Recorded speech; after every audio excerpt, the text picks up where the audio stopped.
I'm actually not even on a side today. Yeah. And I'll get to that. Why are you on Texas? I gave them a chance. Maybe not me as the overwhelming authority in college football, but entering that game on this set to you guys, I said there was one elite defense entering the matchup in Austin back to end out October. It's not the Bulldogs like it used to be. It is Texas. College football today, only on SportsGrid. How do you find some of this great talent that you've brought in, who are still early in their career, might not have a ton of tape on them yet? I've been around this business, man, for almost 20 years. So a lot of these guys will tell you that I popped into a lot of gyms, sparred, or just worked on the side, or, kind of worked out, just watching. I've always loved this sport, man. I think it's the greatest. And we want to continue to put on the next up-and-coming superstars. We know we got them. Only on SportsGrid. The NFL and college, they don't operate on the same timelines, right? UNLV's head coach just got, the Purdue job this morning, where I imagine, right, UNC probably needs to know from Bill. And let's say it's late December, and we see 7, 8 teams open, and none of them want Bill. Then Bill's got to make a decision. Does he want to be a college head coach? Pro football today, only on SportsGrid. The two guys that can do it all. Too much electricity this morning. This is a good time. We're having a lot of fun. I had to do a triple take. Ka-ching! Why? Because of parity. I didn't mean to offend. Yeah, it's not going to happen. Load management is a dirty word. Let him rip. You know what? Circumstances provide the results. What? How do you do this once? Oh, Donnie, you got such a good show there. A network that is booming. The Early Line, only on SportsGrid.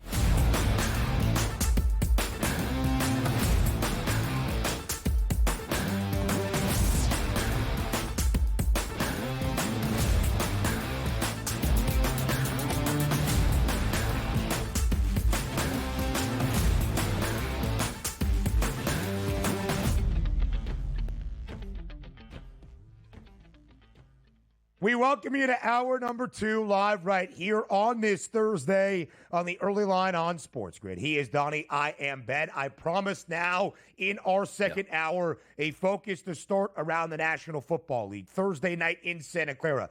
Huge game in the NFC West between the Rams and the 49ers. In state, in division, with big-time postseason implications in that divisional race. We'll also set the stage for a new week around the National Football League. And then later on in hour number 2, the goal is to always sing second on Saturday. Our Army, not vet, active member, Mark Zinno, joins us here on the Early Line to take a look at the 125th all-time meeting between Army and Navy and some early looks at the college football playoff, which feels so strange to say, DRS, after conference championship weekend, normally about a month off.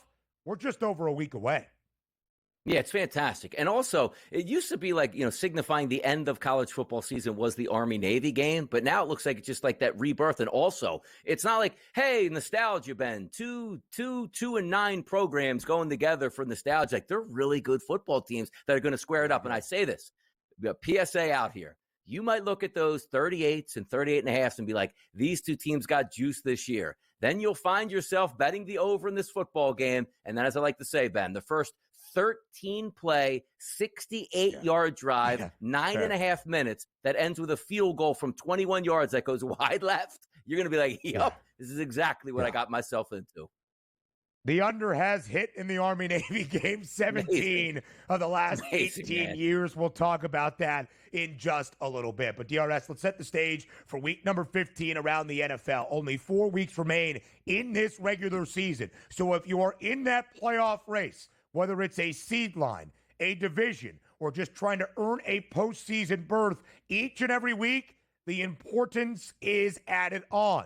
For the Philadelphia Eagles, they are comfortably in to the postseason, DRS. It would seem right now. Yeah. They are comfortably the favorites atop the NFC East. They have won 9 consecutive games, and yet the drama is still there because of the passing attack. Jalen Hurts, A.J. Brown, spurred on by Brandon Graham earlier this week on a Monday evening on his radio show in Philadelphia. Does he need a co-host, Donnie Rightside and Brandon Graham on WIP? Sounds pretty good to me. Good. But Hurts was, honestly, he was asked about this Jalen Hurts being the quarterback for Philadelphia yesterday after practice. He tried to clear the air. I think from my vantage point, I put emphasis on the importance of winning and what that is. Definitely put an importance on what winning and what that is. But also, as you grow and as you evolve, the longer you can saturate yourself in something, the more comfortable you can get in it. And so as everything ends and begins with the quarterback, myself, that's what it is. And so for where I am right now, I'm submitting myself to, what we're doing, how we're approaching it, and trying to do what I can to win and play at a high level. Jalen Hurts is like a godsend when it comes to handling media relations because all he does is speak in like coach speak, players speak. I wonder if this is how he acts in his real life. Like, hey, Jalen, are you enjoying your dinner? Dinner is just a vehicle for energy for me to be a better quarterback. I don't really know.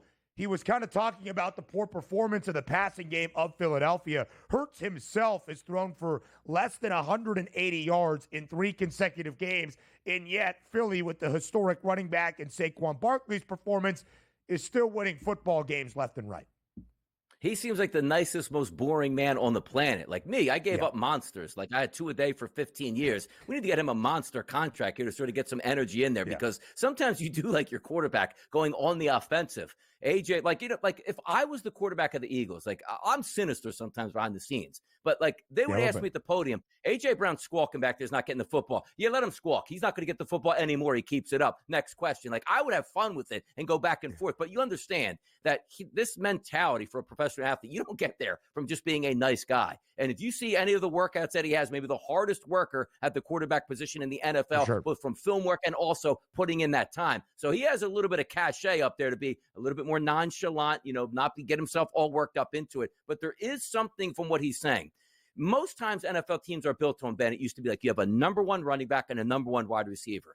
The number 1 wideout's getting all the work, and so is the number 1 running back. But the Eagles have that equation now where they have the best running back in the NFL that every time he gets the football, it's 5, 6, 7 yards, maybe even a 65-yard touchdown run. You also have Devontae Smith, a Heisman-winning football player, first-round draft pick that's a young, dominant wide receiver. There are a lot of mouths to feed. And A.J. Brown is the best wide receiver they have and looks at it because wide receivers are space cadets sometimes, like I am.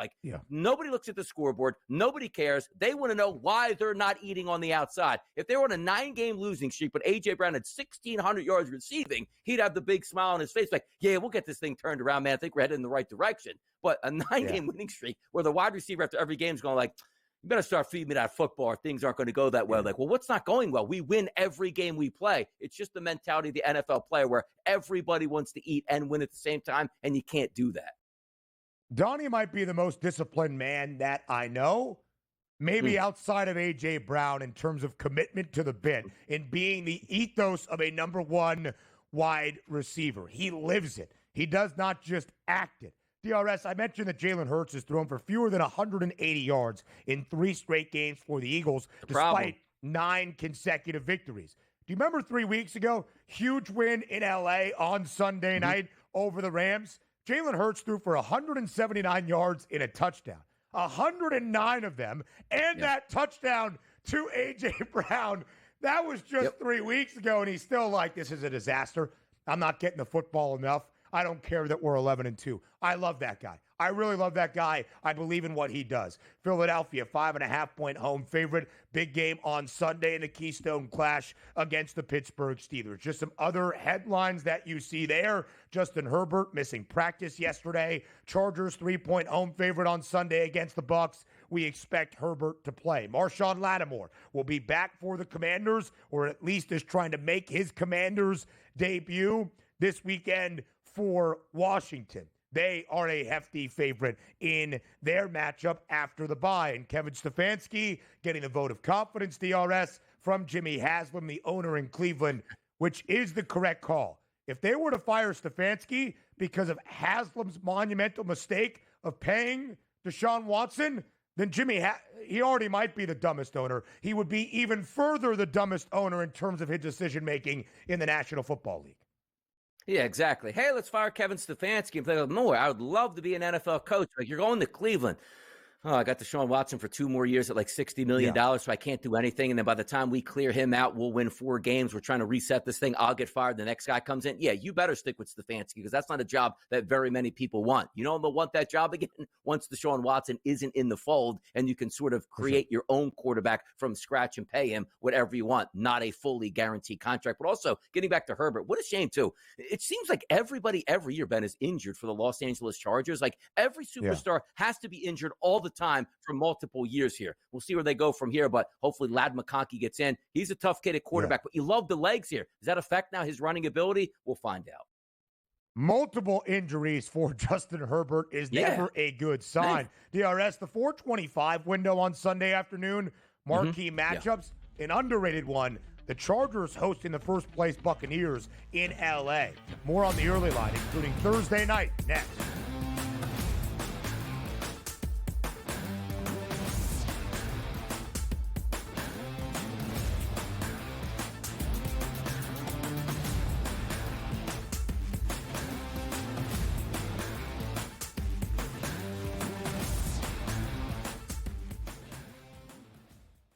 So my team didn't win this weekend, but I still did with this app that's taking over the game. Sports Millions Pick'em lets you make quick and easy predictions. Pick your favorite players, go higher or lower, and you can still win big even if your team loses. Plus, the multiplier is insane. With just a few picks, you can win big money. So get on it. They've got a welcome bonus to help you start off your winning streak.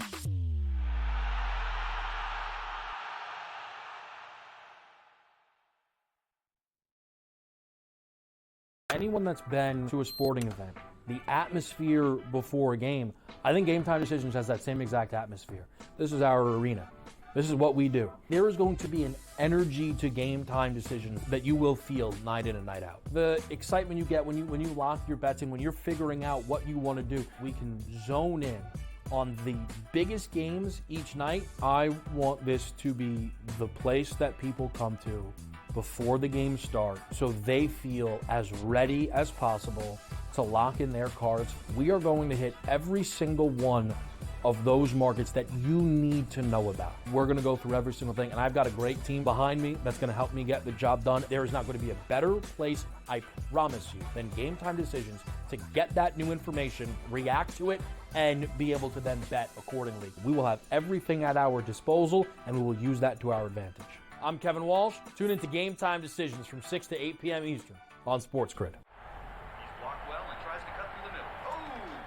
Your gut says Miami is going to win, and you should take the over. Your gut also said your NFT selfies would only go up in value. They didn't. But your head is on SportsGrid and knows the QB is in concussion protocol. The backup has a 45 QBR against the zone coverage. The New York D has the most sacks in the league. So yeah, trust your head.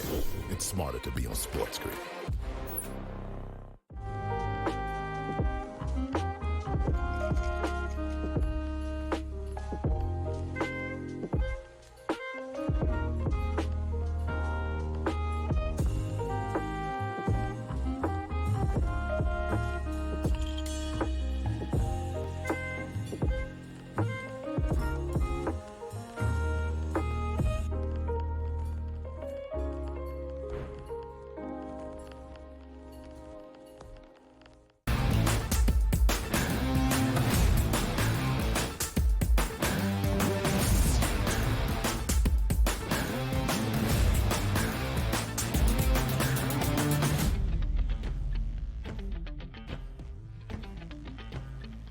Week number 15 around the NFL starts on this Thursday night with an awesome short week Thursday night football game, a divisional duel between the two California teams squaring off today in the NFC West. It is the San Francisco 49ers at home in Santa Clara hosting the LA Rams. And now the number, DRS, at a flat 3.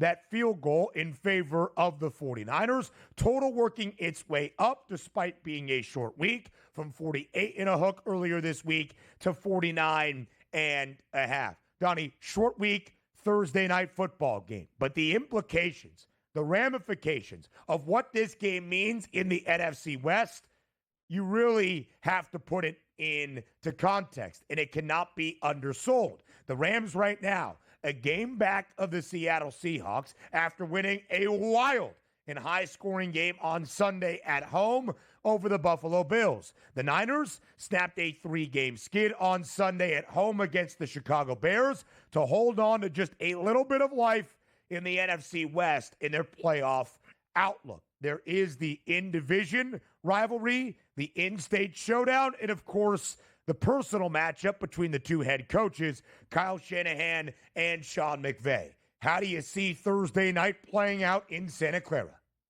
Well, first, I do agree with the line here. Some people, the 49ers haven't had a good season, and, the Rams look like they're hot right now. Fun team to watch and play. Once again, keep in mind, road Thursday night football, one of the toughest environments that you can have, and also, both of these teams know each other, so we should get a good battle. The 49.5, first inclination, I say, it probably should go over, but once again, it's a short work week on two teams that know each other. Are there weapons all over the place? Yes, there are. But to get into the 50s on a Thursday, as we've seen so many times on primetime, maybe not the best effort. But the one thing I did like last week is we saw a glimpse of what we thought that 49ers are supposed to be. Not the team getting blown out in back-to-back performances, but Brock Purdy. What are we known for? Efficiency in the pocket, Ben. 20 of 25, 325, and 2 touchdown passes. Are the Bears the best team in the world at 4-9 now? No, they're not. But they do have a solid defense, and they absolutely carved them up. And the ability to say, my top 2 running backs are down. Isaac Guerendo's in, 15 for 72 scores. Then he gets injured at the end of the game, but it still doesn't matter. They were runaway victors in that 38-13 game. And also, the Rams, you're looking at them now with the pressure on them coming into this game and not so much on the 49ers. And you must say, Donnie, that's crazy. If the 49ers lose, they're out of it. They're still playing from that mindset of people have already written us off. Let's just try to surprise and get back into the race. Well, the Rams now are looking, we just knocked off the Buffalo Bills. We win this game. Now you have to worry about us making a playoff run and possibly winning this division. I do think we get a lot of excitement from a lot of star players, but just to start the conversation back off, Ben, I think that -2.5 to -3 is correct here. If you're asking me to pick a side in this game, I think it's the 49ers because home field advantage is key on a Thursday night, and you finally got a good taste back in your mouth of what that offense is supposed to do. It's not a large trip for LA by any means, but Donnie, if this game was on a Sunday, even in Santa Clara, I would look to the Rams. With it being on a short week Thursday after the gauntlet in the high-scoring, intense affair they played on Sunday afternoon against Buffalo, it just complicates the matter in my estimation. I do think we will see some points. Will we get to 50 and over that total of 49.5 now? I'm not entirely sure, but from the spread and then trend perspective of where both of these teams enter Thursday night, San Francisco, 6-7 football team, a favorite in 11 of 13 games this year. All 6 outright wins as a favorite as well, as they did last week against Chicago. They cover the number. In fact, DRS, in their 6 wins this year, all of them as a favorite, they have covered 5 times. In all 5 covers, total to the over, San Francisco has scored at least 30 points. The Rams as the underdog, 3-4, both straight up and against the spread. If LA is going to cover a number, and now we see that flat field goal price tonight entering Thursday, they have won outright this year. So in all 3 outright wins or covers as an underdog, total also to the over. And there is the familiarity between these two teams, divisional foes in the same state. And of course, the head coaches know each other very well. The old pals of Kyle Shanahan and Sean McVay. Shanahan has dominated the series between these two. He is 10-6 against Sean McVay, but McVay and the Rams have won the last 2, including the opening meeting in week number 3 of this regular season. Donnie, let's get to the team comparison and what this game means, the importance of it on this Thursday night. Again, the Rams only a game behind Seattle. LA has beaten the Seahawks already this season. They will end the year at home against Seattle.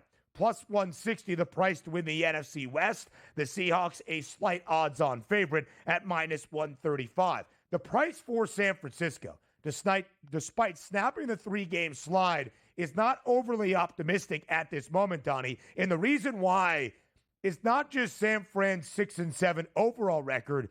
It's the 49ers, Mark, in the NFC West.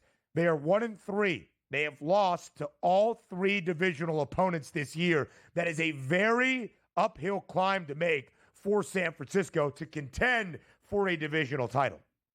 No, you're right about it. And if you look at even the remaining parts of the schedule outside of the game against the Rams, which will be a tough one, you go on the road against the Dolphins, fighting for their playoff lives as well. And then you take on the Detroit Lions. It is at home, but still Detroit probably looking for that number one seed. They'll still be playing hard in that football game, obviously. And then to end the season, maybe the Cardinals still think they're somewhat in it at that point in some tie-breaking situations. You got a long way to go. So I understand that whole theory. You got to play each football game it is. You can't win 4 games in one. I get it. But the 49ers, no doubt in my mind, they lose this football game tonight, Ben, they're out of it in the NFC West because that would drop them. The division record's terrible. They'll lose just about every tiebreakers. And they go, okay, to have any chance, everybody has to lose, and you must run the table against 3 teams trying to make the playoffs already with a football team that doesn't have a great record in the 49ers. That would be a wrap at that point. So it feels like, Ben, a last stand effort tonight for San Francisco for one final push down the home stretch.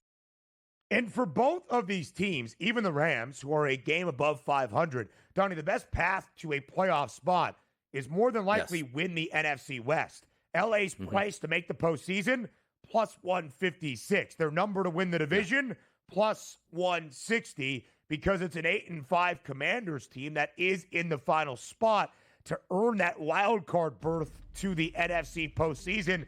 It's the same as Seattle right now in the NFC West. Plenty more from Thursday night up next.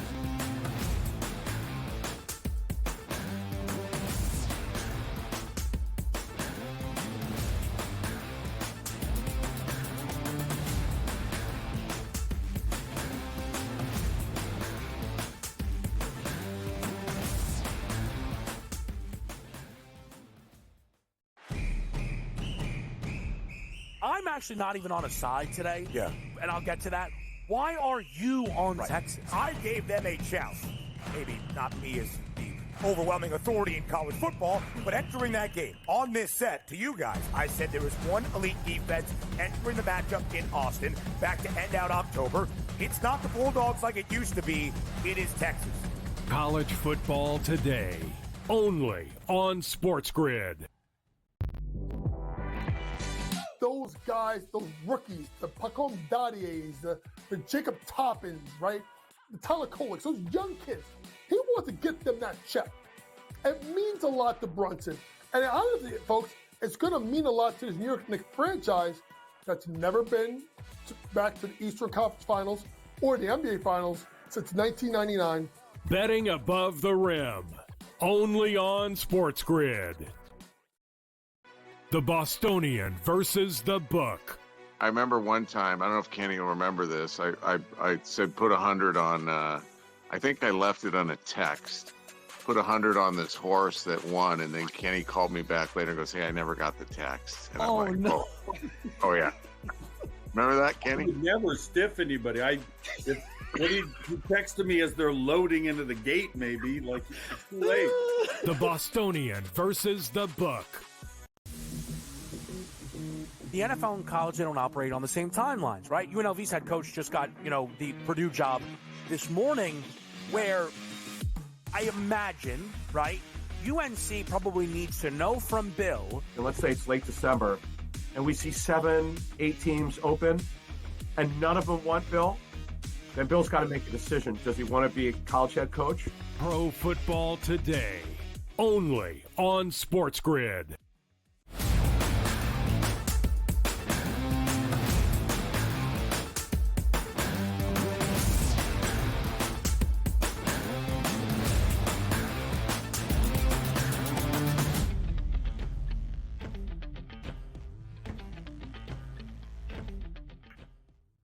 The prop perspective for Thursday night football to kick off week number 15. Tonight in Santa Clara, a huge divisional duel between the 49ers and the Rams. Let's look at those two signal callers.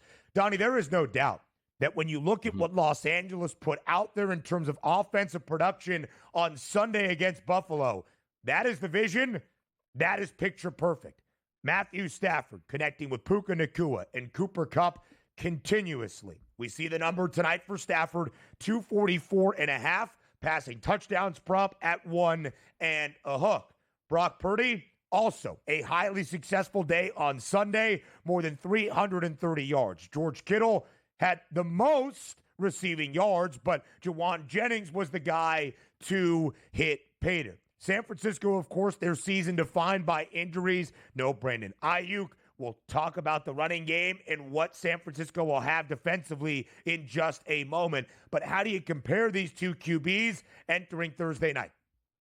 Yeah, more talent, obviously, on Matthew Stafford's side. Better arm strength there, more, ingrained in the NFL culture because he does have an NFL championship here. But Brock Purdy's certainly going to get a lot of money next year, but that doesn't matter. It's about the here and now in this game. If you said, Donnie, give me one quarterback that you're probably trying to look at, go over his props here, and let you start with passing yards. It's probably going to be Brock Purdy's 258.5. And he said, wow, that's interesting. With those wide receivers and Matthew Stafford, didn't you see what they did last week against the Buffalo Bills? Yes. And I don't want to say that's an anomaly because when Matthew Stafford heats up, as I tweeted out, there's none better, man. It's perfection. It's pretty to watch. And he's got weapons on the outside. But now I look at saying, okay, Matthew Stafford has a legitimate, bona fide number one in the backfield, Kyren Williams, that he can lean on at times. And you understand this, Ben. Kyren Williams is going to probably get at least, even though it's a short week, 20 to 25 carries, maybe at a minimum tonight, to try to stabilize that ground game and get that play action passing underway against a decent defense here for the 49ers. But Brock Purdy on the other side, a lot more question marks on that running game. I understand Kyle Shanahan is a genius in the running game. Next man up, they can do damage because it wasn't as if like, oh no, Christian McCaffrey's not going to play this year. Jordan Mason looked like he had a legitimate chance if he stayed healthy to have the rushing title in the NFL because of how good they draw up the running game. So now you're down to possibly your fourth-string running back. You got to lean more on Brock Purdy, and you should, right? Like, he's your quarterback, your franchise guy, going to get a lot of money in the offseason. These are the games that you can't say, hey, let's lean on Kyle Juszczyk to get 6 or 7 carries when he barely gets any because we need some extra running game. I need Brock Purdy to shine tonight. So I look at those two price points, 244.5 and 258.5. I'm more likely to take Brock Purdy tonight over the 258.5 than I am Matthew Stafford over the 244.5. Both of these quarterbacks have consistently gone over these numbers in the last month and a half or so. Stafford in 5 of the Rams' last 7, Purdy in 3 of the Niners' last 5. 325 and 2 touchdowns for Brock Purdy against Chicago. Both of the receiving touchdowns to Jawan Jennings. Matthew Stafford, he threw for nearly 300 on Sunday against the Buffalo Bills. DRS, multiple passing touchdowns for Stafford without an interception in 4 consecutive games. If we think we are getting points tonight, I might look at that passing touchdowns prop for Stafford given the consistency. Now to some big running back news. Isaac Guerendo is planning to play for San Francisco. Of course, entering last week, both Christian McCaffrey and Jordan Mason placed on injured reserve. So far this week, Guerendo has been a limited participant at the limited number of practices for Thursday night, but ESPN's Adam Schefter saying Guerendo plans to play. No props out just yet. For Kyren Williams, you see the anytime touchdown price, Donnie, at minus 150. He has scored in 10 of 13 games for the Rams this year, including multiple rushing scores a week ago against the Bills. Yeah, his updated number here is also minus 145. And for a game that you look at with roughly 50 points, Ben, these are some pretty good numbers that you're getting. Minus 145 for Kyron. Patrick Taylor, minus 135 if he fills in for Guerendo, are listed with the same touchdown props here. Cooper Kupp, Puka Nacua, plus 110, plus 125. We'll get them in just a little bit. But yes, the thing I always try to balance these games out with, if you're coming in with an injury, I don't care if you say you're healthy and ready to go. It only takes 1 or 2 carries to say, you know what, I'm not right, and you step out of the game and you lose your prop bet and your angle on that. So for my money, if you were betting it back, the only guy I could look at was Kyren Williams. But also, as I say that, there is opportunity for some really low numbers here, like guys like Kyle Juszczyk. And sometimes you don't get caught up in it, but he needs like basically 1 catch to probably hit his total, which I think is like 6.5 or 7.5 yards receiving. And Kyle Shanahan every once in a while on the goal line, 3rd and 1, reverse out, hand it to the fullback. So maybe a sneaky prop could be Juszczyk. But from basically what I'm telling you guys, I'm not really looking from a San Francisco backfield perspective here. There's other guys like maybe Deebo Samuel could help out. Yeah, we'll check that out. We'll talk those top targets in just a little bit. College football with Mark Zinno next.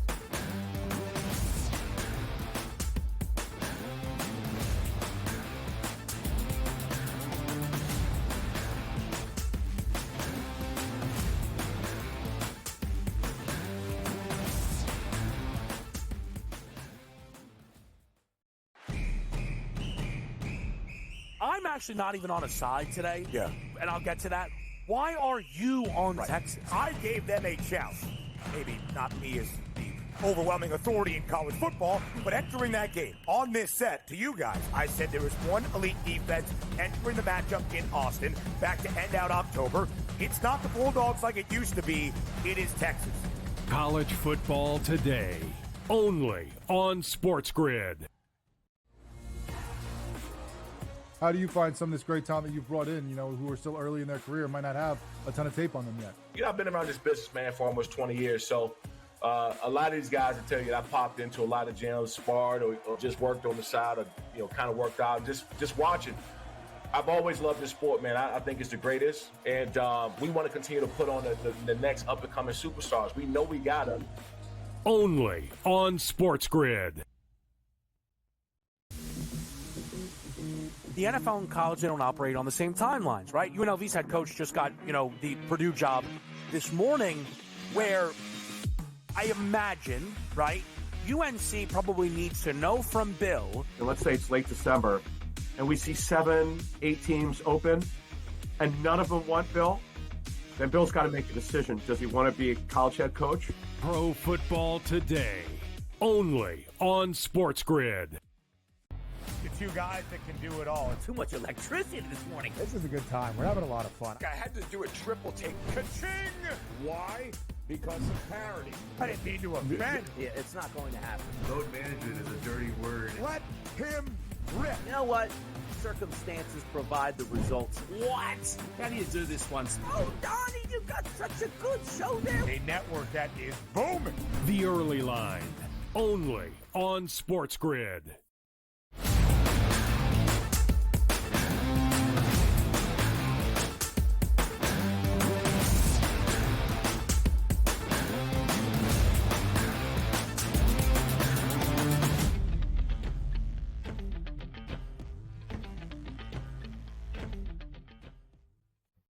Live right here on the Early Line on SportsGrid. It is a Thursday. That means Mark Zinno joins us live right here on TEL. We'll take an early look at the college football playoff, our opening round games that begin in just 8 days. Not a month off this time, Zinno. We got college football playoff games on campus for the first time in history in just over a week. Your thoughts on the bracket, how it lays out, what we can expect in the opening round, and of course, as you are an active member of our armed forces, of our Army, we will get your thoughts on the 125th all-time meeting of the Army-Navy game on Saturday as well. Zinno, as always, we appreciate the time.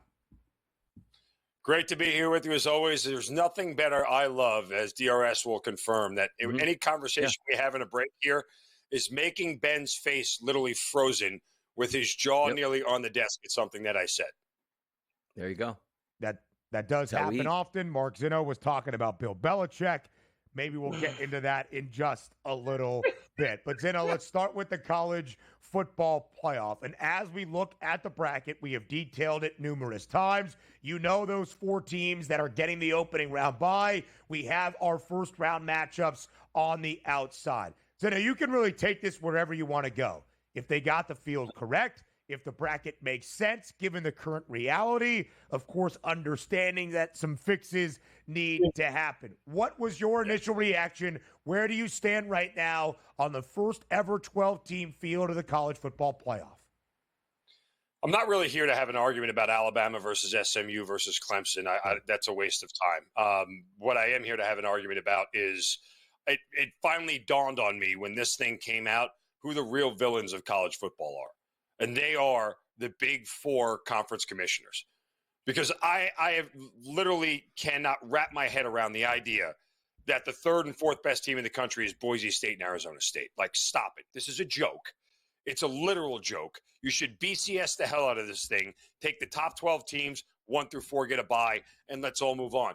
But the Big 12 and the ACC commissioners go, well, we don't really have a chance to win a national title. We can't get into the 14 playoffs. So when we do expand, I want an automatic bid and a first-round bye for my conference. And the SEC and Big Ten went, All right, fine. We don't care. It doesn't matter to us. We're still going to have 6 teams in. We're good. What are they going to put up a fight about? It's ludicrous. It's ridiculous. The idea that the team with the longest odds to win this thing has a bye in the first round is silly. And furthermore, what it sets up is, 1, Oregon got screwed, okay? And 2, the best 2 paths to the championship game are the 2 seed and the 5 seed. That's it. I should have worked harder to win the 5 seed. Texas actually got a gift. Why? They may not even have to face Oregon. Because if Ohio State gets through, guess what? Ohio State might be able to beat Oregon. Then you're not even playing the number 1 team in the country when you're Texas.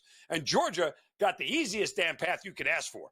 Oh, Boise. Oh, long shot. Oh, SMU. Oh, long shot. Oh, Penn State. James Franklin can't win anything against a top 5 team. Oh, okay. Georgia just waltz into a team, oh, by the way, that is nowhere near the second best team in the country. Got the number 2 seed. Joke. Let's get past those bye weeks here because also we have the first round coming up, as Ben said, in just a matter of days. Indiana and Notre Dame on a Friday night, 7.5-point spread, 50.5 total in that game. Indiana, can they even measure up now? They have to actually play a good football team again, Mark? What happens here? Yes. Give me the 7.5. This is where we're starting to undervalue Indiana and overvaluing the Gold Dome helmet, right? Like that's what I think this boils down to. Look, Indiana had a taste of high-level talent, right, when they played Ohio State. Mm-hmm. Do we really know that Notre Dame played that much of a tougher schedule than Indiana did? Like, do we really feel like their strength of schedule was all that high? They didn't face SMU, right?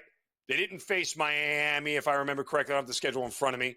Correct. But, they didn't exactly have to play a cavalcade of opponents. And remember, we all seem to forget, they lost at home to NIU.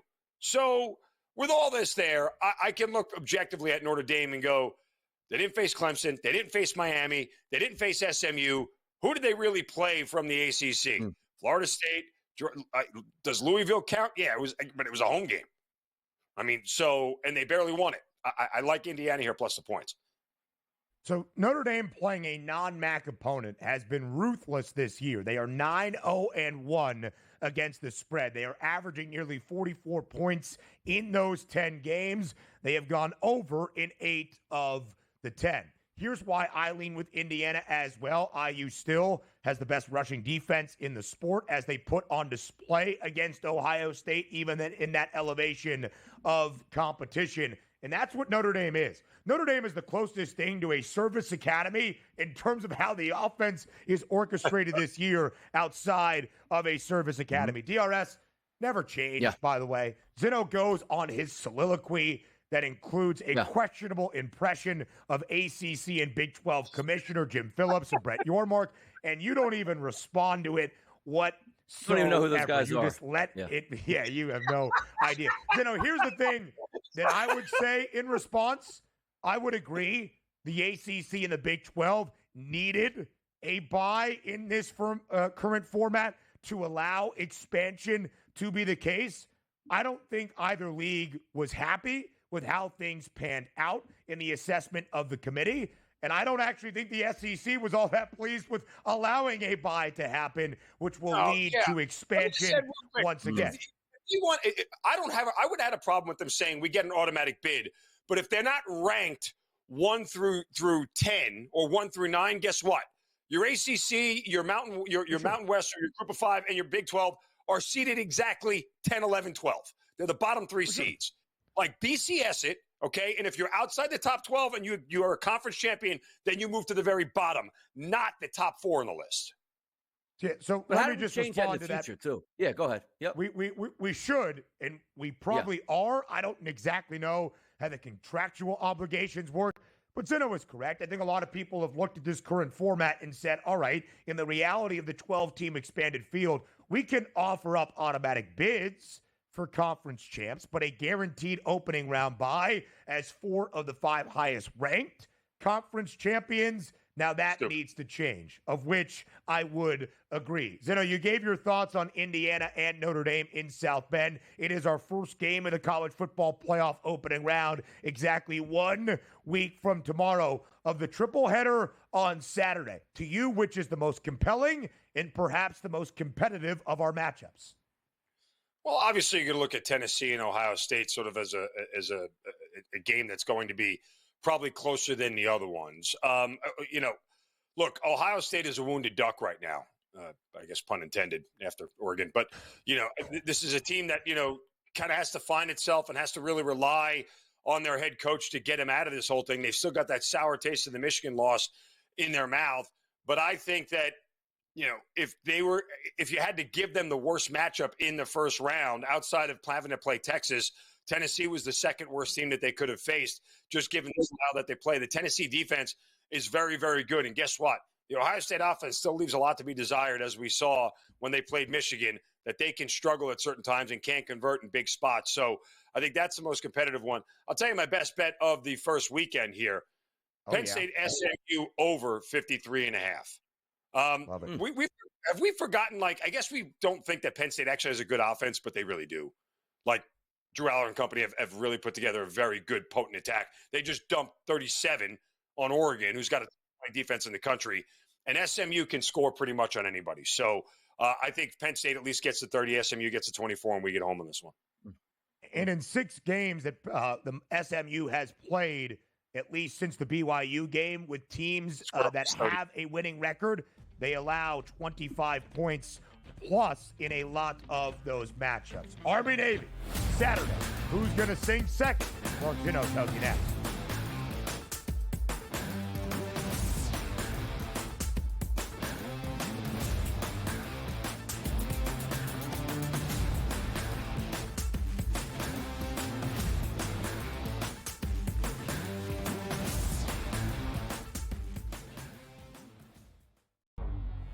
Two guys that can do it all. Too much electricity this morning. This is a good time. We're having a lot of fun. I had to do a triple take. Ka-ching!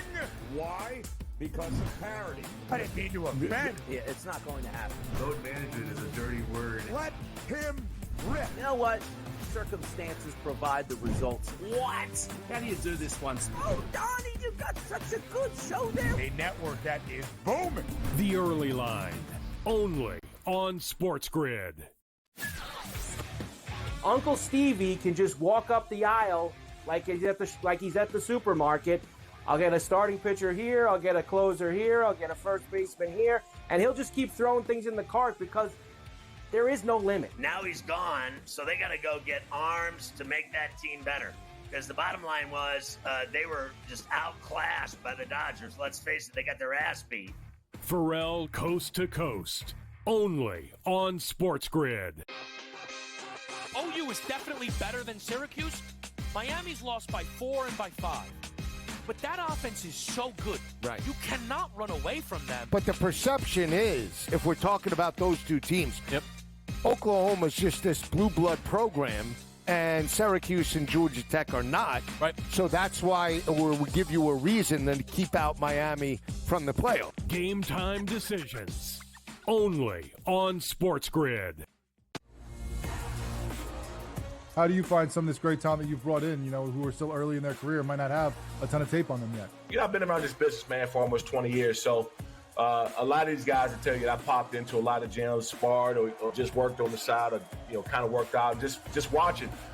I've always loved this sport, man. I think it's the greatest. And we want to continue to put on the next up-and-coming superstars. We know we got them. Only on SportsGrid.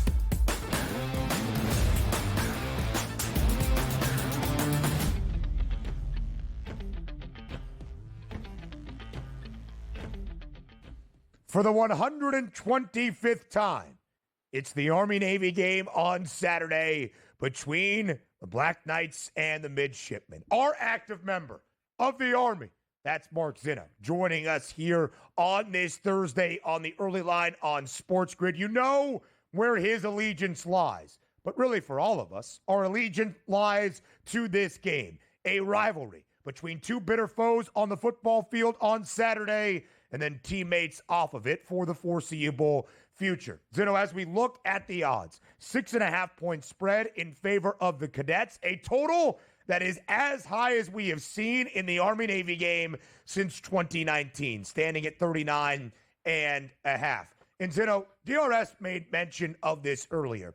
This is not the Army-Navy game of the past few years. In fact, this is not the Army-Navy game we have ever seen.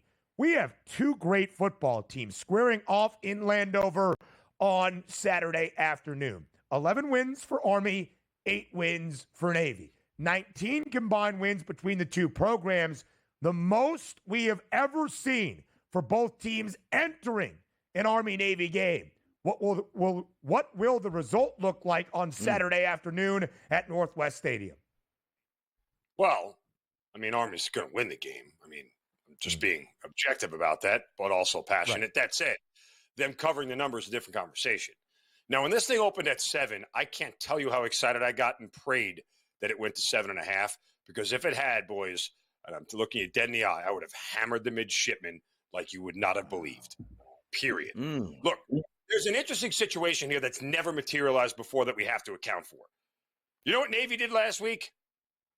Nada. They got ready for Army. You know what Army did last week? They played a football game. Pretty emotional one, too, right? A game against Tulane that they were an underdog in, little chip on their shoulder. I don't know that Army can get back up again for another game. Like, Navy has had nothing to do but salivate at this opportunity and get ready for it. Army just played a game. They know what, you know what it does to your body. These guys had to recuperate. They had to get ready. Now they've got to go install a game plan, despite the fact they know the opponent very well, on a shorter week and go play Navy again. I said going into the whole situation, I stayed off the Army-Tulane game in the AAC. I said, you know what? If Army loses this game, I'll come back and I'll play them the next week, because I believe that they'll be ticked off that they lost the game and they'll really want to take it out on Navy. However, the celebration, the elation of winning their first ever conference title, if they had won that game, I was going to go the other direction. And I feel like I still have to maintain that Navy can keep this thing within 3 or 4. I tell you this much. I think the correlation is Army in the over, Navy in the under. Because Army's a wagon on offense, right? Nobody really is, other than Notre Dame, nobody's been able to slow them down all that much. Maybe North Texas game where they only scored 14, and the Air Force game where there was no Bryson Daly. But beyond that, this is a team right now that if Navy can't stop them from scoring 14 in the first half, guess what?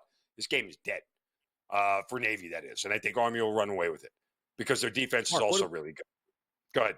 Let me take a look at that total in this game, because it's always fun to say, now we have two really good teams between Army and Navy. No doubt about it. They'll be able to put down scoring drives to get over the 40 points. They seem never to get into the 40s here. 39.5. I just heard you say like basically a correlation, but let's just say the game plays out similar to what you feel. Is it a game that gets into the 40s or no? I think so. I genuinely do. Again, and a lot of that is dependent on Army. Army has to get to 24 for it to get there. Like 24-17 kind of gets you home, doesn't it? That's kind of the way this thing goes. Remember, Army-Navy games are typically more sort of NFL scoring numbers where the key totals matter, the key numbers matter, right? When you're sitting here at 39, it's either 38 or 41.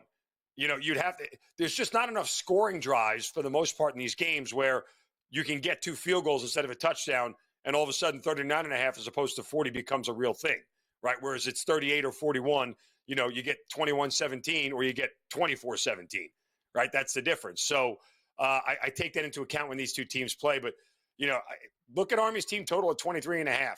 If they're going to win this thing and cover it, they got to get to 24. I'd have a hard time believing that this thing stays under when they win the game 20-10.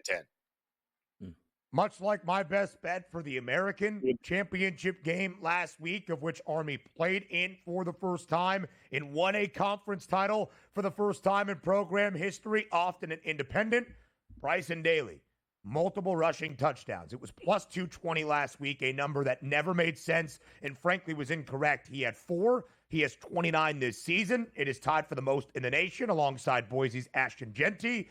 It is even money plus 100. Zinno, you just mentioned it. The total is 39.5. If Army is going to win this game decisively, they will go over their team total or at least flirt with 23.5. That's 3 touchdowns. Bryson Daly will score at least 2 of the 3. Just look at the numbers.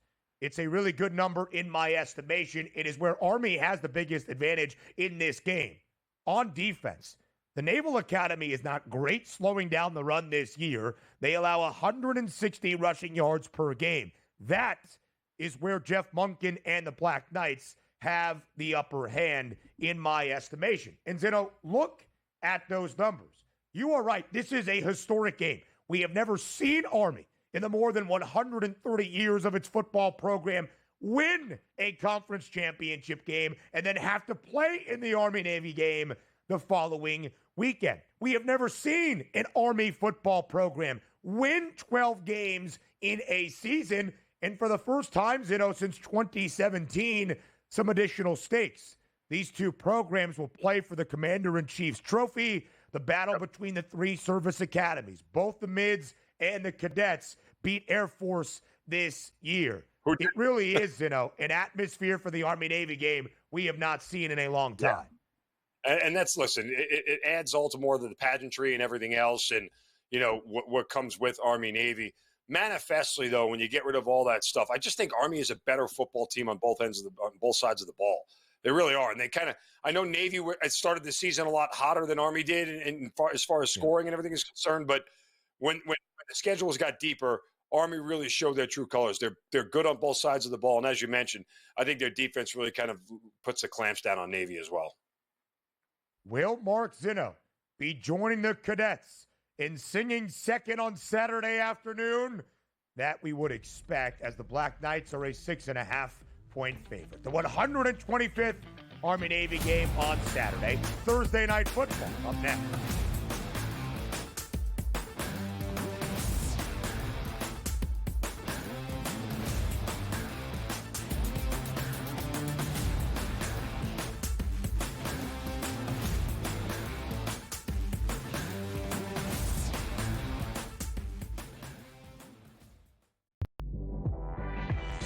Those guys, those rookies, the Pacom Daddies, the Jacob Toppins, right? The Tyler Koleks, those young kids. He wants to get them that check. It means a lot to Brunson. And honestly, folks, it's going to mean a lot to this New York Knicks franchise that's never been back to the Eastern Conference Finals or the NBA Finals since 1999. Betting above the rim. Only on SportsGrid. The 2 guys that can do it all. Too much electricity this morning. This is a good time. We're having a lot of fun. I had to do a triple take. Ka-ching! Why? Because of parity. I didn't mean to offend. Yeah, it's not going to happen. Load management is a dirty word. Let him rip. You know what? Circumstances provide the results. What? How do you do this one? Oh, Donnie, you got such a good show there. A network that is booming. The Early Line. Only on SportsGrid. Uncle Stevie can just walk up the aisle like he's at the supermarket. I'll get a starting pitcher here, I'll get a closer here, I'll get a first baseman here, and he'll just keep throwing things in the cart because there is no limit. Now he's gone, so they got to go get arms to make that team better. Because the bottom line was they were just outclassed by the Dodgers. Let's face it, they got their ass beat. Pharrell Coast to Coast. Only on SportsGrid. The Bostonian versus the Book. I remember one time, I don't know if Kenny will remember this. I said put 100 on, I think I left it on a text. Put 100 on this horse that won, and then Kenny called me back later and goes, hey, I never got the text. And I'm like, no. Oh, yeah. Remember that, Kenny? I would never stiff anybody. When he texted me as they're loading into the gate, maybe, like, it's too late. The Bostonian versus the Book.